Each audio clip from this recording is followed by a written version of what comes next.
துளாராசி பார்த்தீங்கன்னா திராசு.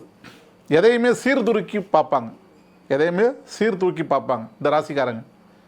தொழில் ரீதியாக இவங்க வந்து ரொம்ப கரெக்டாக இருக்கணும் அப்படின்றதில் ரொம்ப விருப்பம் விடுவாங்க. நேர்மையாகவும் நேர்த்தியாகவும் எல்லா இடத்துலையுமே அவங்க செயல்படுவாங்க இந்த ராசிக்காரங்க. எப்போதுமே அவங்களுக்கு வந்து பிஸ்னஸ் ஓரியன்டாக தான் எதாக இருந்தாலும் பார்ப்பாங்க. ஒரு நட்பு வட்டாரம் வந்தால் கூட அவனால் நமக்கு என்ன ஆதாயம் இருக்கும், நம்ம என்ன பண்ணுவோம் அப்படின்றது தான். கௌரவம் வந்து ரொம்ப அதிகமாக இருக்கும் உங்களுக்கு. கௌரவம் பார்க்கக்கூடிய ராசி துளாராசியாக இருப்பாங்க.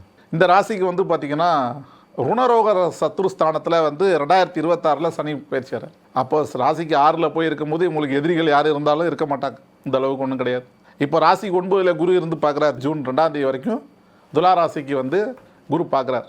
குரு பார்வை 9ஆம் இடத்துல இருக்குது. சனியும் நல்ல இடத்துல இருக்கார். ராகு கேதுக்களும் நல்ல இடத்துல இருக்காங்க. இப்போ கோச்சார் ரீதியாக எல்லாமே நல்லா இருக்குது. துளாராசிக்காரங்களுக்கு இந்த ஆண்டு நல்லாயிருக்கும். அடுத்து 10 குரு வருவார். தொழில் சம்பந்தப்பட்ட துறையில் மாற்றுதல் ஏற்படும். அந்த மாற்றம் சிறப்பு மாற்றமாகவே இருக்கும், ஒன்றும் பிரச்சனை இல்லை. ஏன்னா குரு 10ஆம் இடத்துல வந்து கர்மக்காரனை பார்க்குறாங்க. கர்மக்காரகன் எங்கே இருக்கார்? மீனத்தில் இருக்கார். இப்போ மீனத்தில் இருக்க சனியை வந்து யார் பார்க்குறா? குரு பார்க்குறார். அப்போ கர்மக்காரகன் தொழில் ஸ்தானாதிபதியை பார்க்குறார். அதனால் வந்துட்டு இந்த துளாராசிக்காரங்க வந்து எப்போதுமே அவங்களுக்கு பிடிச்ச தொழில் ரீதியாக இருக்கக்கூடியவங்க எல்லாமே நல்லபடியாக நடக்கும். அதே போல் நவரத்னம் விற்கிறவங்க, வியாபாரி, தங்கம், வெள்ளி, இந்த ராசிக்காரங்களுக்கு ரொம்ப சிறப்பாகவே இருக்கும்.